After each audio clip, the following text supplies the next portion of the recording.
Hello everyone, this is Accelerate. I just want to make a quick video and show some of the things that I've been doing with my Rx7.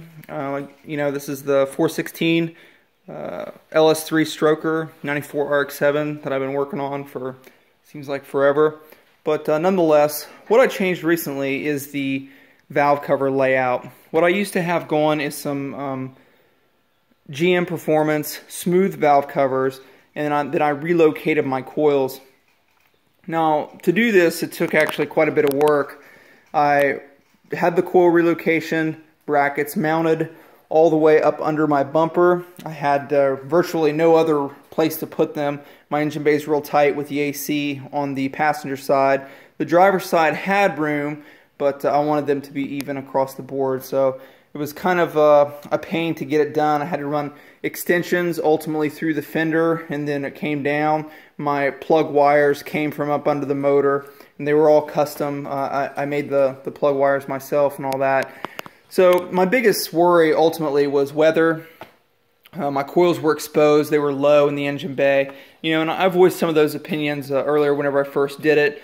As I've driven the car more, I haven't really been totally comfortable with long trips, more overall daily drivability. Now, obviously, this is not a daily driver car, but at the same token, if I want to take a trip, the less I worry about, the better, because this is not really a car that you necessarily leave roadside if you have an issue or have to deal with something like that. So what I ultimately ended up doing was getting the Holley valve covers. Everybody knows about these valve covers. Holley's had them out for a while, but what they recently released was the tall version.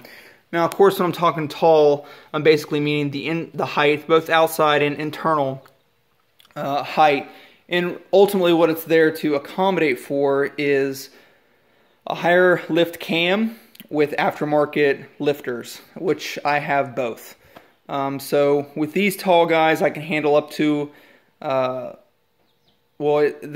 stock ones are up to a 700 lift, and then with factory style lifters. Well, my lifters are competition cams, so I've heard rumor that some people have had issues with the standard Holley valve covers with these lifters or that lifters, and depending on what the cam is, with it actually touching. So I ordered the talls. I was really glad to see that they came out with them.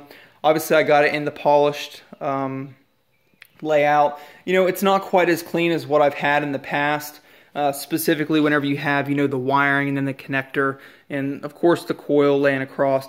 But one of the biggest advantages for me, ultimately, is that your coil is up away from the weather, and then you have a very small, very straightforward plug wire. So, you don't have these long wires. They're not handmade. They're, something that you can easily diagnose. If your coil's misfiring, whatever the case may be, you can get a timing light on those the plug wires very easy. It's more of a functional setup. Now, does it still look quite as cool? Not really. But, at the same token, I don't think I'm really hurting for the cool factor. I think overall the bay's pretty clean. One thing I will note, specifically with the Rx7, with this setup, is that rear coil, I did have to flip it. Now, it just so happens that the brake booster was in the way, so I couldn't put it in its normal, slant of the other coils. Easy day. I basically just flipped it, hit it with a little bit of engine bay paint. With these coils, the underside of the coil was like a tan rubber color, so I just hit it with a little black paint.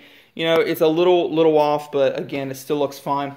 The factory wire, those are 8.5mm Summit Racing wires. Got great reviews. It still fit, no problem. It could still reach the plug and the coil, so no real drama there. It's just, I had to do that for the Rx7 application. But I just wanted to show these off, the Holley tall valve covers. I really like them. I think they look great. And most importantly, they're functional, and that's really what I want to move with. So until next time, thanks a lot for viewing.